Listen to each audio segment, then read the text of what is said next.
I know that many of us sewers feel confused and even wary of the term deadstock fabric. Does buying fabric labelled deadstock really save it from landfill or incineration?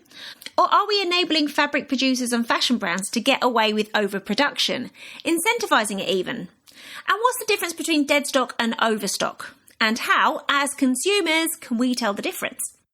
This week, you'll hear my conversation with Hannah and Rosie from the London-based New Craft House. They unpick the topic for us and will leave us all with a greater understanding. So from school friends to craft bloggers to workshop facilitators to fabric purveyors, the current incarnation of their business is made possible by navigating the excesses and waste of the fashion industry. In this conversation, Hannah and Rosie are super open and candid about how their business runs and their plans and hopes for its more sustainable future. So stick around a few minutes and we'll get into all of this. Welcome to Check Your Thread, the podcast that will help you sew more sustainably. My name's Zoe and I'm obsessed with sewing. I've been blogging about it for over 16 years and I'm the creator and host of the popular handmade wardrobe challenge Me Made May. But, like many people, I've become increasingly concerned about the climate crisis and I'm looking at the way that my lifestyle contributes to it. So in this podcast, I'll be nerding out about making clothes whilst exploring how to minimise the negative impact that it may have.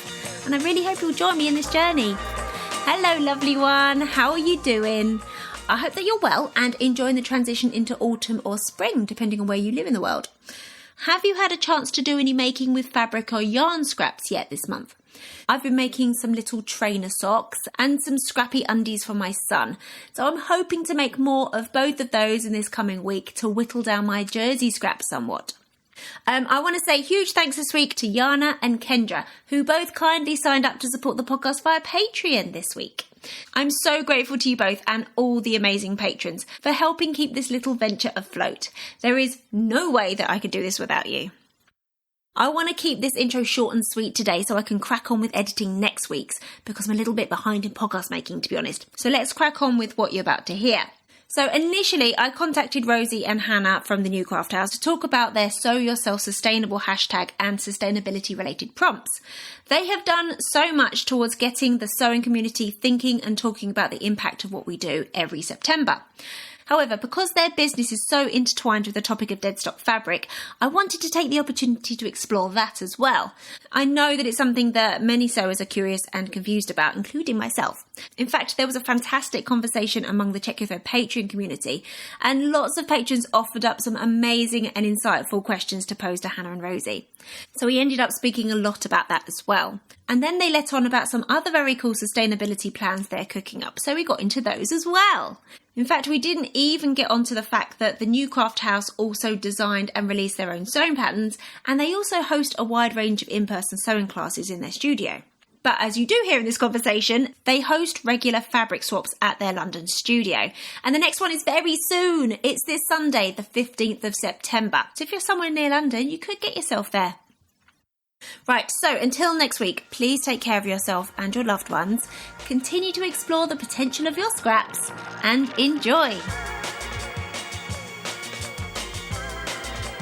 Thank you so much for giving me some of your time today. Can we please start with you telling us who you are, where you are, and what fills your days? Yeah, so I'm Hannah. And I'm Rosie. We are the New Craft House. Well, we started the New Craft House. Don't feel like we're it now. No, we have a bigger team, so it'd be a bit much to say we're it, but yeah. We're in the studio today, so we're in the workshop bit at the back. And everyone else is working out in the shop space, packing orders and uploading product, yeah. Cool. So what do your days consist of? Is it like every day is different? Yeah, a mixture. It really is, and like our weekly schedule has changed a lot, I think, even over the last year. So we're actually in the studio like 3.5 days a week, whereas the rest of the team, some of them are here 5 days a week, and the actual shop is open Saturday and Sunday. But we're here on like Monday to Friday days, so we do a lot of emails and like sourcing fabric and listing fabric and sort of the back end stuff, I would say, of the business now. Awesome. So can you fill me in, like, how did you guys meet and how did it all begin? Do you want to do the backstory? Yeah, I feel I haven't said this in ages. Yeah. We met at school, like officially when we were 11. Oh, really? Did you? Yeah. Yeah, but we moved in different social circles until Rosie moved to where I lived. I thought it was like a narrowboat connection. No, that was way later, yeah. 15 years later. Oh, wow. Yeah. So where was that, in London? No, we grew up in Germany. Like our parents were teachers in a military school out there. Oh, wow. There's loads of soldiers in Germany. So there were, yeah. Yeah, our parents were like civilians, but teachers in the schools. And then we went to one of the schools. And then moved back to England when we were 16. Shared a room at college. We boarded at college. Boarding school for 2 years. And then we went to separate unis. Yeah. We stayed friends. And then it was after, when I went back to Germany after to live for a bit. Rosie came over and visited, and we started a blog because we were both, unemployed, essentially. We had no idea what we were doing. Yeah. I guess we were, 22? Were you both sewing at that time? That was the start, really. I had always sewn a little bit, but not seriously. And Hannah just started. So we were like, there were a lot of bloggers around at that time. Yeah, it was like the start of... Well, actually, when did you start your blog? I want to say 2007. Yeah, I feel like you were a true OG blogger. Pretty old. There's like a group. Yeah, but that was in 2012 that we started that. So and then I think that was when blogs were like getting going a bit, when like you'd read all your favourite blogs and have them all like sharing into, I can't remember those feed things. Yeah. I love those days. And you'd be like, oh, I think he shared a new post, like long form content. Yeah. I know. Where did we have the time for reading all those blog posts? Yeah, because it would be like, 5 new blog posts every day. And some of them were not short. Yeah. I mean, maybe, we just got shorter attention spans nowadays as well. True. I think back to like all that time, all that time we pumped into something that wasn't for any financial gain. It's wild, Or occasionally we got some free fabric, but that was about it. Yeah. Yeah. I don't even know why we decided to start it. I think so we could do something together, kind of. And we were both making stuff. And at the start, it wasn't just sewing. It was anything crafty. So it was like pottery or... knitting and quilting. Yeah, a mixture of stuff. And I guess we had a lot of spare time because we were pretty much unemployed. So I remember just sitting at home and doing needlepoint for hours every day. Needle tapestry. Yeah. So things like that we would just share on this blog. Right. So how did that evolve into the new craft house? The next step of our story is we did actually move to London in 2013. Yeah. And we both had jobs at that point, carried on doing the blog, entered the Cosmopolitan Best Craft Blog category. Sort of think we might have been the only entry. We weren't, because we met the other people, but it was a small category for sure. It was the most underrepresented category. Yeah, and it was the only time they ever gave an award for it as well. Yeah, they never existed before or after. We're still reigning champions. Yeah, I think we are. Always and forever. I mean, it didn't really mean anything, but it did mean that some companies got in touch, like different brands that wanted to do workshops in their stores. So that was when the first time we managed to monetize it. Yeah. So and not for much, you're talking about. It was Cath Kidston we did some workshops for, Converse. Yeah. I guess just because we were on a list on Cosmopolitan of these are the best blogs, so they would just contact us. Yeah, and we loved doing workshops actually, didn't we? Yeah. That's how it started, the business. So what teaching what kind of things? Anything really. Cath Kidston would be sewing-y little pouches, and then Converse would be what do they call Making knitted accessories for the shoe. Yeah. They were kind of brand activation event things. Right. Yeah. Okay. In store, people would drop in. Wow, that's kind of baptism by fire, isn't it? Yeah, it was quite scary. I was so scared at the time. Yeah, we were only 23. What were we doing? And then we managed to kind of grow it from there. 10 years ago, we had craft kits, which we quite liked at the time, but we just spent all our time cutting hexagons for kits. They didn't make any money if you factored in paying us to sit there and pack them.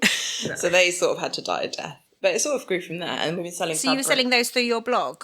Yeah, and trying to get stockists. I think that was the big we did have stockists actually. Yeah. And were you branded as the New Craft House at that point?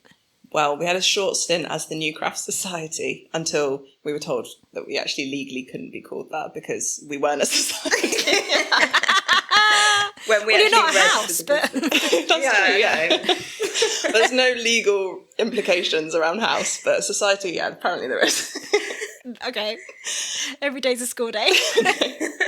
So, we've been the New Craft House since then. About 10 years, I think, now. Yeah. We actually joined, because Hannah was doing her master's at UCL, so we joined, their business accelerator program. Cool. Because we were we want to make this more of a serious business.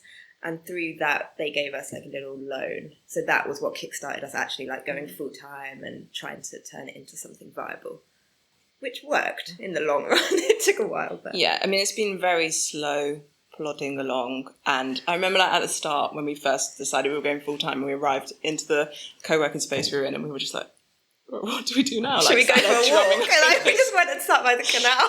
Like, we don't know what we're doing. Oh wow! Nothing. So to fill our days. what was the initial? So was it more kits? Like how did it then evolve to where you've got today? Kits was the plan at the time, yeah, because they were really focused on like product-based businesses and doing that. So that, and we also did quite a lot of writing for like the craft magazines, like writing tutorials and things. We used to go to festivals and do workshops. That was quite a big thing at the time. Yeah, just a mixture. How did it grow? And then the workshops in our studio, so bra making we've taught for like 8 or 9 years now. So they started to grow a bit, like our own workshops in our space. And then it was about 6 years ago that we decided we wanted to sell fabric. But we knew we didn't want to buy fabric new. So we were trying to like think of a way we could source it, or if we were going to buy it, how we could do that like consciously, like. And then I was talking to someone while I was walking my dog, a friend who has another whippet, and he was like, I work for menswear, and he was like, we've got a whole store cupboard full of fabric that we just don't know what to do with. Yeah, so we were like, well, we'll buy it all. So that was our first lot of stock. It was like 2,000 meters. Yeah. We just uploaded it all straight away, and it sold really well. And we were like, this is the answer. Like, this is solving their problem. And giving and it's like interesting people, fabric that people actually want. So weird that it's a bit different to what they can get elsewhere. And good quality, like really like lovely fabric that we wouldn't be able to source. Like these designers have been sourcing it for years and know their mills and in large quantities as well that we'd never be able to buy. So you literally kind of tripped into becoming fabric sellers. Yeah. And so it was Deadstock from the beginning. Yeah. And it has. Am I right that it remains that today? You're exclusively selling Deadstock fabrics? Yeah. What we call like true Deadstock, so it's straight from the designer. It's not through like a jobber. Yeah, can you tell us? Because I know that Check Your Thread listeners are so interested in this and so confused. And we had a really interesting conversation actually in the Check Your Thread Patreon community about this, and they just came up with so many really insightful questions. So I'm really excited that I can put them to you. So like, what is the definition of Deadstock? What dictionary definition? Well, that's the thing, because it's not a regulated term, is it? It's not got like a certification like organic has. So, okay, what's your definition of Deadstock fabric? So we like say that what we sell is true Deadstock. So we give it like a bit of an extra level where it's straight from designers only. So it's already been bought by them and used in their like production or their sampling. So we don't buy stuff that's left over at like the production stage from the mills, because often fabric will be purposefully overproduced by the mill because they know they can sell it, or it will like make the actual cost of them producing it cheaper in the first place. So we're not buying like that. We don't ever buy from the mills. We buy from designers who have genuinely leftover fabric. Right. So the other kind of fabric that you were talking about, so at the production level, I guess that's to get maybe like source material cheaper if they're creating more volume, something like that. Is that what is called overstock? Yeah, that's what we call overstock. But a lot of people do call that Deadstock. And obviously it's not a regulated term, so yeah. Yeah, I'd say mostly that is called Deadstock. Yeah. Yeah, that we're buying it direct and that this fabric is their waste. Like that fabric isn't waste. So it's been purposefully produced to be sold as fabric, whereas this stuff is what's left over from the sampling or production. Right. So does that mean that when you get it, it's maybe just like one roll or bolt, or do you sometimes get larger quantities? It really varies. Like a lot of the time it is small quantities, and actually the roll will have been partially used, or there might even be buy a lot of remnants, so it's just like a metre or two of something. Okay. But then also designers do buy the wrong thing, or they end up not using something. So sometimes we do have like multiple rolls of the same fabric. Okay. But generally it is smaller quantities, yeah. How does it work then? You're literally like, you've got loads of mates that work in fashion houses, or do you work kind of through like middlemen that kind of access the Deadstock fabric? No, it's all direct. So really? Initially we were like cold emailing out. Were you? You're like, what brand can we think of? Literally that, yeah. And then really quickly it became obvious there's a problem that all brands have. And then I think there's a lot of like people move jobs, or they tell their friends that work for different designers, and then word kind of spread. Now we get contacted a lot, and we have like a big pool of designers that just come to us after every collection. Yeah, 3-4 times a year. And I think we are lucky that we're in Hackney, so there's a lot of designers nearby, and we're quite handy for like collecting the fabric. And a lot of people actually come in and shop with us now as well, who also have labels. Yeah. It's interesting. Kind of like a weird circle forming. Totally.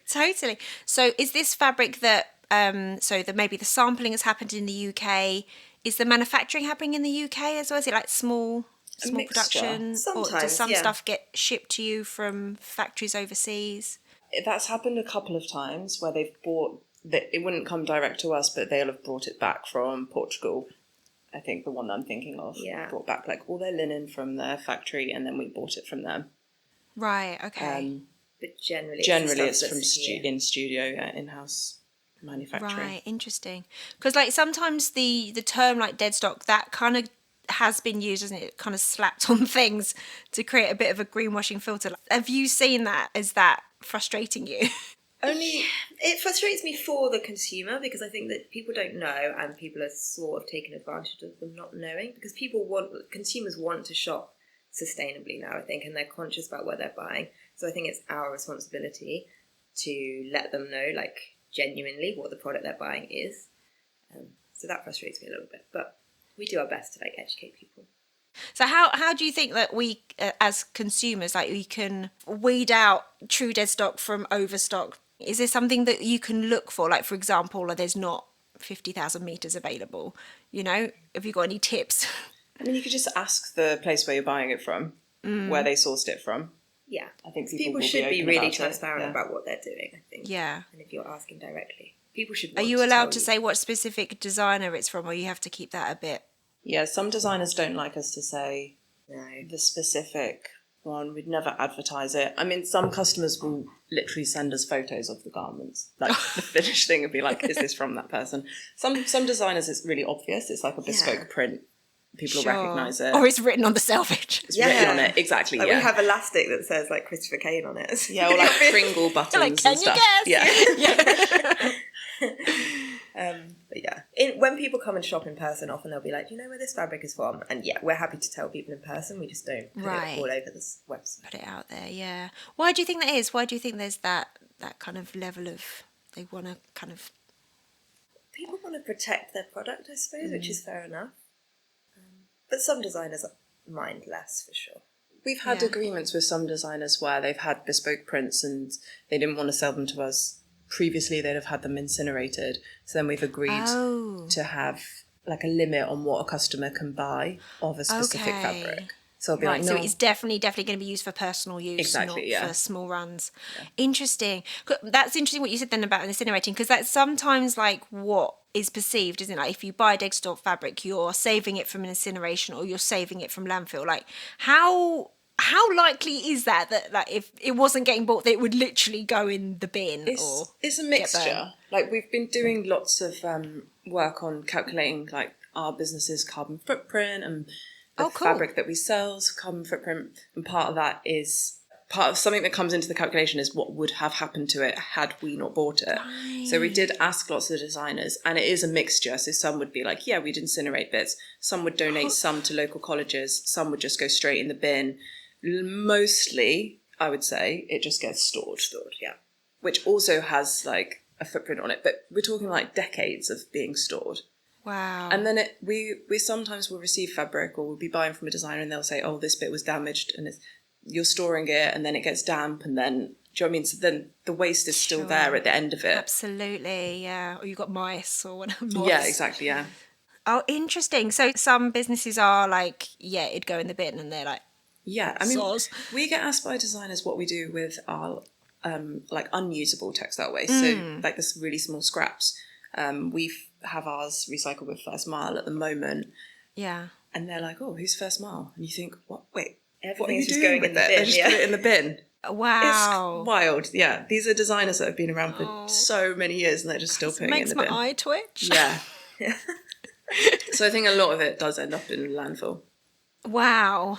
Which is kind of why when we're buying fabric, we have a policy where we never go visit it before hand, or rarely, if it's like a really big delivery, we might have to go and see so we can visualize where it's going to end up here. Sure. But generally we don't go and visit before we buy. We just quote on like the rough meterage that we can see. We don't pick items out, because we know if we do that, then the rest is likely to just get binned. Oh, really? So we'll take everything, yeah. Oh, wow. So what do you, I mean, obviously then you're going to get a real mix, aren't you? What if there's some stuff you think, like, my customers are just not going to be into this? What do you do then? I mean, it happens. We deal with it. Yeah.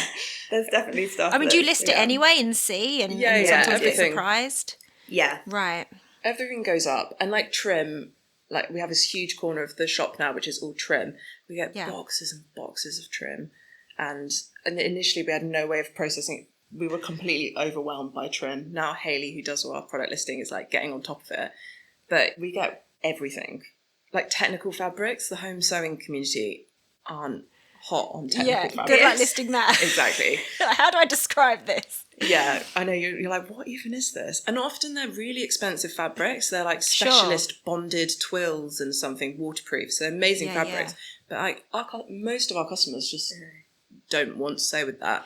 Do you find that some people will buy those if they see them in the shop in person rather than online? As in they're like, oh, actually, maybe I could use this for something. It's more likely, yeah. And people really like seeing it made up into something. Yeah. That really helps. So like making a bag out of a technical fabric, definitely stuff like that helps. We're actually really close to London College of Fashion as well. So we are getting more like students coming through. We're working with them this year on a project. So like the students buy the weirder stuff, which is really nice for us. Oh, brilliant. You're like, guys. It's helping. Come over here. Here's your section. Interesting. So you just kind of list it, fingers crossed, try and make an accurate description, maybe do a sample and kind of see what happens. Yeah. And you do sometimes get like a designer who wants a lot of fabric of something weird. So sometimes a designer will buy like 50 meters of one of our weird fabrics. Oh, it happens. It's great. We had these crushed velvet in like a really bright cobalt and purple, and then one of the women who works in the shop was like, look, it's on this like couture catwalk, and it was like this full couture look, and you think that would have sat, if they hadn't bought it, I genuinely think it would have sat here. And no one else was buying that like crushed hot pink fuchsia velvet. And they had the vision. Exactly. All fabric has like people who want to buy it, basically, is what we found. Like everything will be of interest to someone. Yeah. Right. Our main problem is just storage space.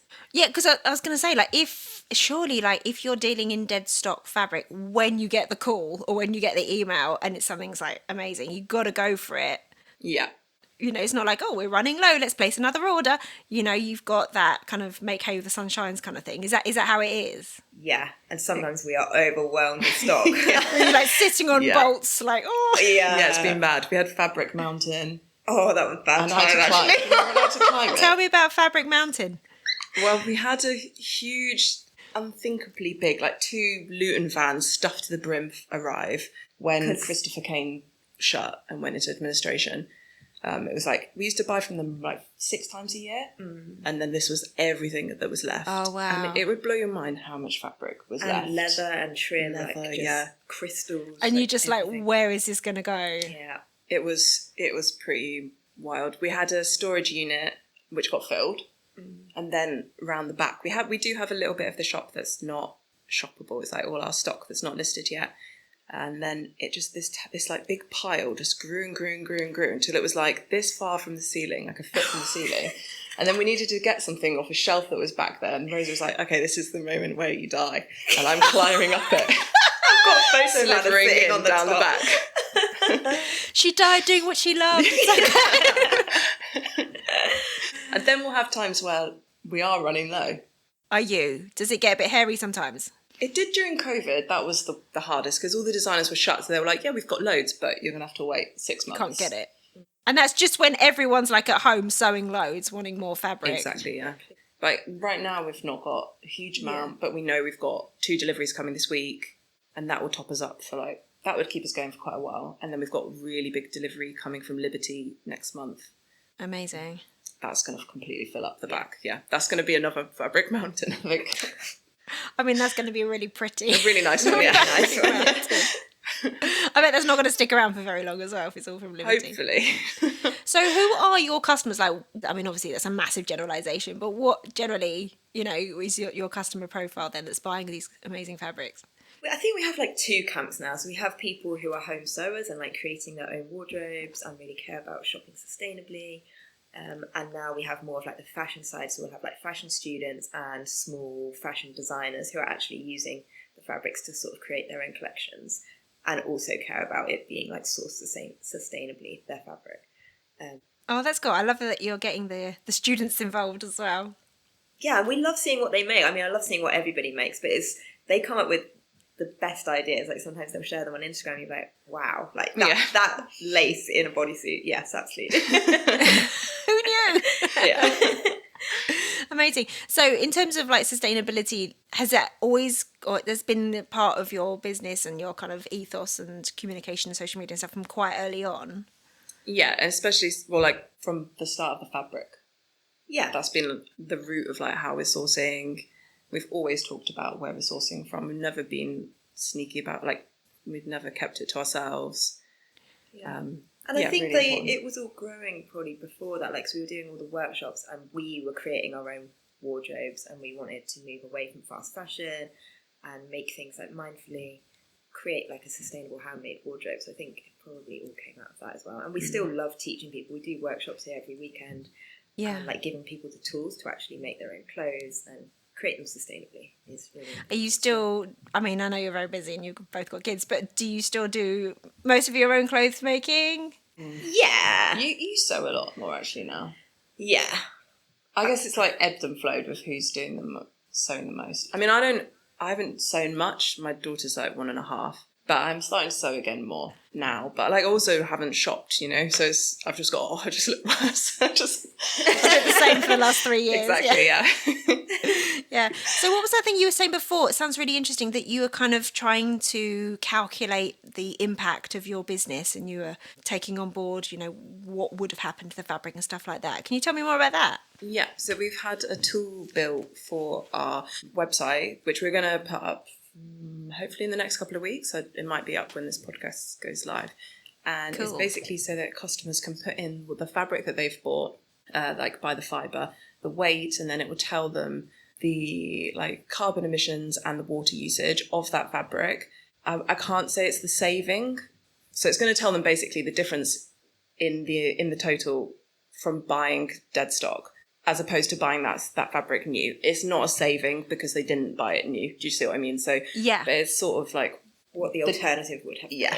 Interesting. So in terms of fibre type, I mean, if you're just kind of accepting lots in of fabric, I guess you don't have a lot. You're not like, right, we're going to try and aim to only have these kind of fibres. You just like, everything.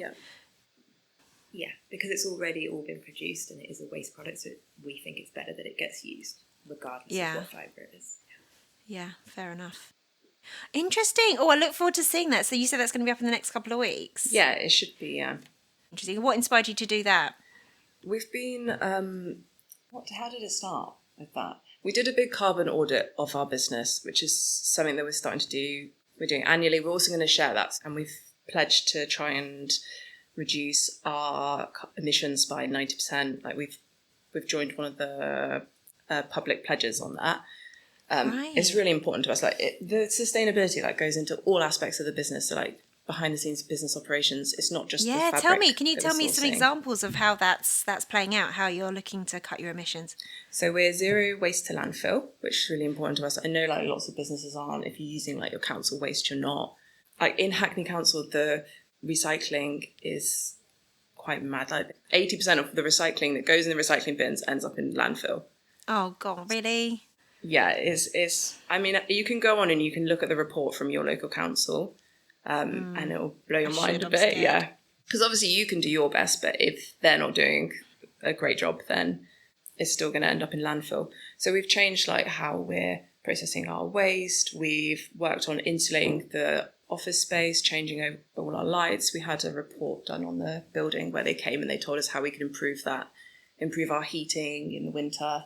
And it goes one step further, looking at who we supply things from, our packaging, anything that we buy, looking at their credentials, green. Right. Okay. Wow. That's really an undertaking. Yeah, it's been really like interesting because it's something that you can make like small decisions as you're going along in your business, but to actually look at it as a whole and look at like all the different things you can do for all the different stakeholders in the business, there's so much that we can improve on still. And we've got plans to do that, which we're also going to share and make it public. So then like the next year when we do our next audit, we can say like what we've done, how we've improved, how things have got So better. you've got kind of like shorter term goals and longer term goals. Cool. What's one of the longer term goals then that's going to take a bit of a run up? We're looking at like our biggest emissions come from Royal Mail, who like obviously we have to deliver our packages. So we're looking at other ways that we can do that locally in London by using like a bike courier, yeah. That's so interesting because it all used to be like bike courier, didn't it? Because my dad used to work in London. I used to go up all the time, and like bike couriers are like zoop, zoop, zoop, zoop, zoop, all over the place. Yeah, you don't see them like that. We get a couple come and pick stuff up for people. Yeah, you don't get that many now, but like I'm talking like in the kind of like 80s and 90s, like before everyone was emailing over contracts and stuff. It was like just it was madness, terrifying. So things like that where we can make bigger reductions. Hopefully what will happen is that Royal Mail will improve their emissions over the next 10 years, which I think they will do, like all their fleets slowly becoming electric. But even with that, there's still an impact from each package that gets delivered. So we're looking at like different things we can do like that. That's kind of a longer term goal because I think it's going to take a while to get those things set up. Yeah. Interesting. Oh, that's really cool to hear. And of course, you have another sustainability related endeavour, which is your hashtag, So Yourself Sustainable. So tell me all about that. So it started, I think, 2018. We just wanted to do like an Instagram challenge, and we obviously wanted it to be sustainability focused. So we thought we'll do it in September because it's alliteration. But I love that as well because I think you've really encouraged like the whole sewing community to have a little pause and think about sustainability in September, and I think that that's so good. So thank you for that. And it's a nice back to school.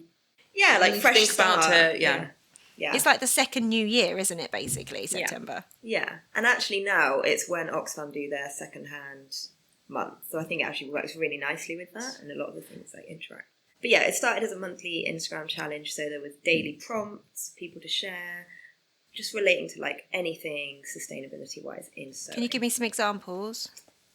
Yeah, so it always started with an introduction, get people to talk about themselves, and then it was like we did a wardrobe audit, so everyone would look at everything that was in their wardrobe, the gaps that there might be, things that they didn't need, and looking at like how they could maybe alter those so they would actually wear them, mend things. We shared a lot of like mending content, how to mend your clothes, but then also like recycling or repurposing those things if you weren't going to use them. So through that, we started our fabric swap as well. So people would bring their fabric that they weren't going to use and like swap it with people, and that still runs now. So we've got one, I think it's the 15th of September. 15th, yeah, and we do that like maybe a couple of times a year now actually, but people just bring their fabric into the studio and you just take the bits that you want and it's completely free, and it's really nice actually, and then people see those fabrics actually get sewn up into things, which I think is really lovely for people.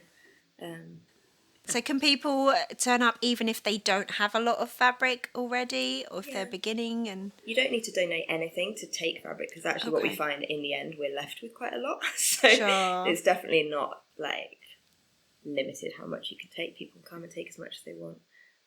So yeah. Do you get the students in? Yeah, I don't know if we do really. Because they're missing a trick. Yeah, that's true. I feel like we get mostly home sewers. Do you? Yeah. Is it quite a social thing as well then? People come in groups, and then we're right near a really amazing market, so everyone was off to the market. Has brunch. Yeah. It's a day out. That sounds amazing. So how's it evolved then since 2018, the challenge? We don't do like a daily prompt anymore, so now it's more like a monthly focus. So I think the first week is like on making, like things that you're making and how you can do that more sustainably, looking at your own wardrobe, what you already have, and then like plans for moving forward. Nice. But we share prompts and things mostly on stories now, so there's what they call templates where you can fill things in, like your wardrobe audit still, your items that you've got to mend and to alter. And it's just people are using the hashtag, so they're seeing each other's posts. It's nice for them to interact with each other. Absolutely. Have you learned any tips from the community that then you've applied to yourself at all? God, there must be so many. The wardrobe audit's my favourite bit. Because to actually go through everything in your wardrobe and on the template you like record how many are ready to wear, how many are me made, it's really enlightening. Like, I don't wear dresses loads, do you know what I mean? But I'll have made 28 dresses or something. A huge figure like that. And then you're thinking, why? Obviously, I find them more fun to sew. It's just interesting to seeing what you actually wear versus what you make. It's so interesting. Really enlightening. I would think I'd be a bit terrified. I should. You should do it. Maybe I'll take the prompt. I'll take your prompt. Yeah, do it. In September. Some people have done it like year after year as well and created statistics, like graphs, like how their wardrobe has changed, which is really interesting. I love it. So what are your hopes for this year's Sew Yourself Sustainable? Just to get people thinking and talking about sustainability and sewing still, and just keep it in their minds. Like, even if people make small changes through the year, then I think that's really nice, really important. It's not a post-head, like, there's not a daily prompt. Mm-mm. There's no overriding stress to post every day. You know, in some Instagram challenges where you have that.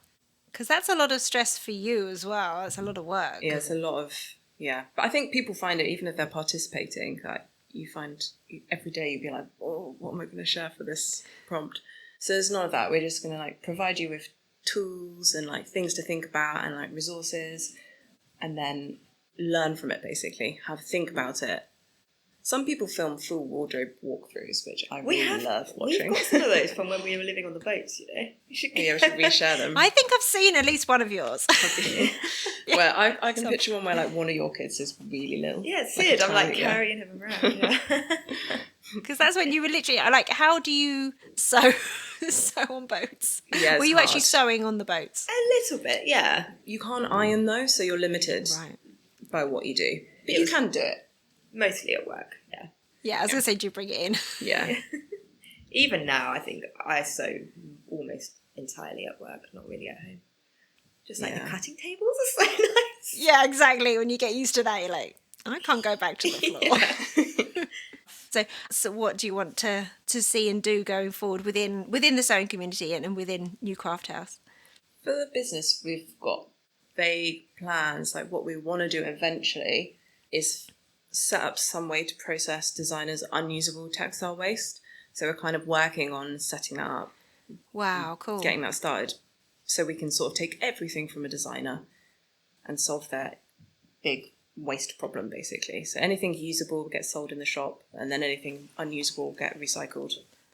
So by providing, that you already are, let alone if you're taking their waste as well, by providing like an outlet for the fabrics, what's in it for them as such? Like, is it so then that they don't then have to pay for it going into landfill, or it's nice knowing that it's not, They're actually going to have more like regulations on their waste, so I think it's going to become more important to them over the next few years, sort of proving where their waste is going and showing how much waste isn't just going to waste, going to landfill, I suppose. Right. So I think it is all going to become more important, and they do care. Like, as people are getting more educated, these designers are caring more, so they probably won't want it to go to landfill as much. I'm hoping. Yeah.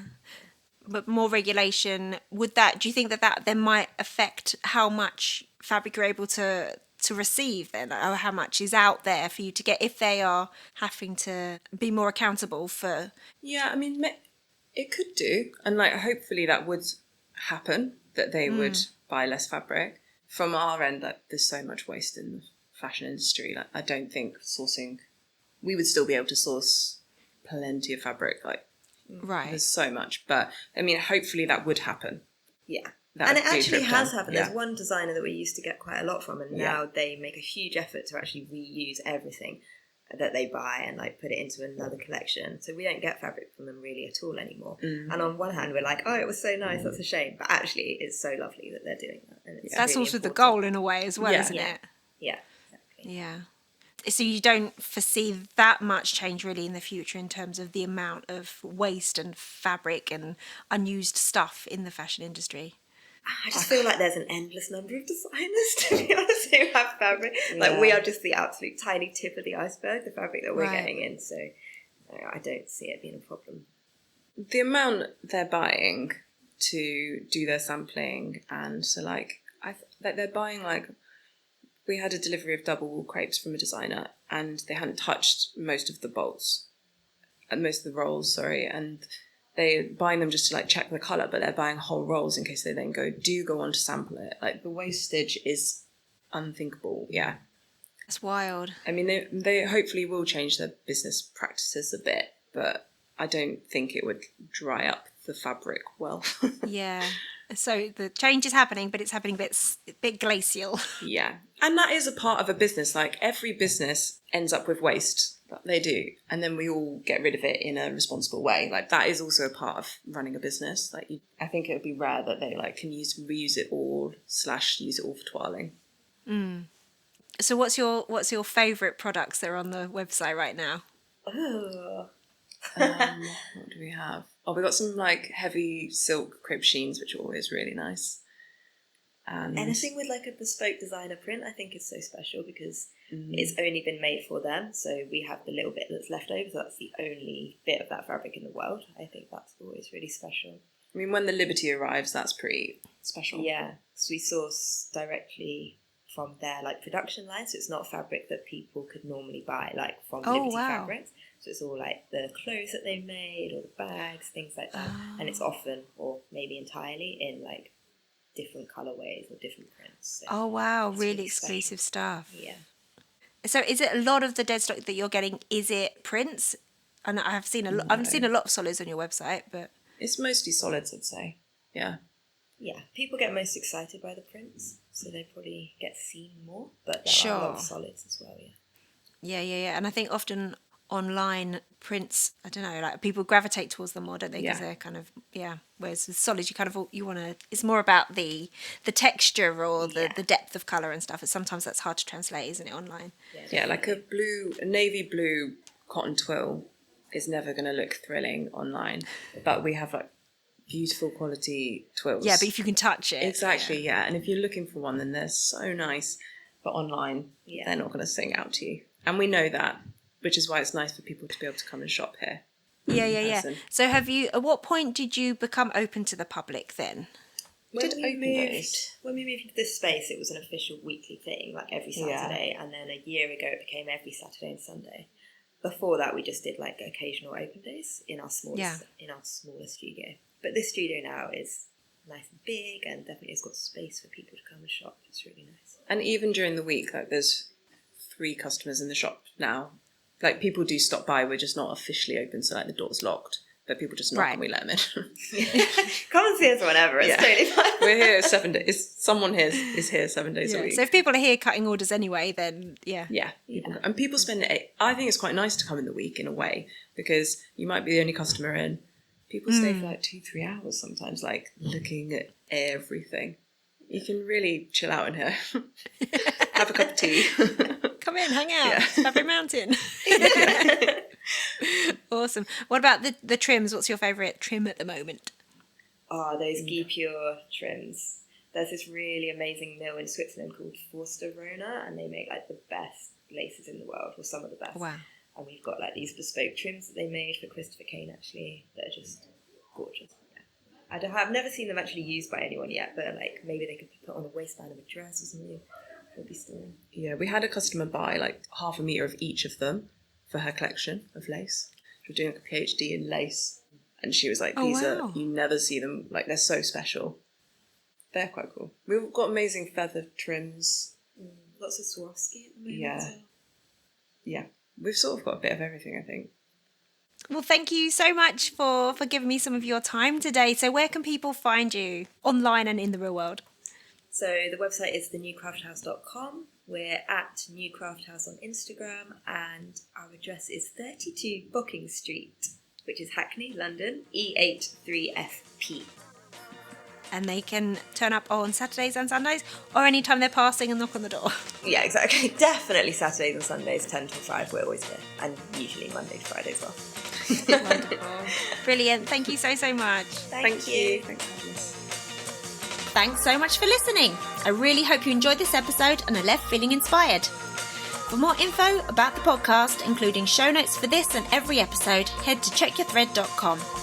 I'd love to hear from you, so if you have any comments, questions or ideas for future episodes, please get in touch by emailing zoe@checkyourthread.com or find me on Instagram @checkyourthread. Massive thanks to Patrick Potter for production support, to Sylvia Seller for the awesome logo design, and to Simon at Palm Skin Productions for the music. This ad-free podcast would not be possible without listener support, so if you feel you are able, please consider signing up to the Check Your Thread Patreon. For the equivalent of buying me a coffee each month, you'll be making it possible to continue producing regular episodes. Links can be found in the show notes and on the website checkyourthread.com. I hope you'll listen again next week. Until then, take care. Bye!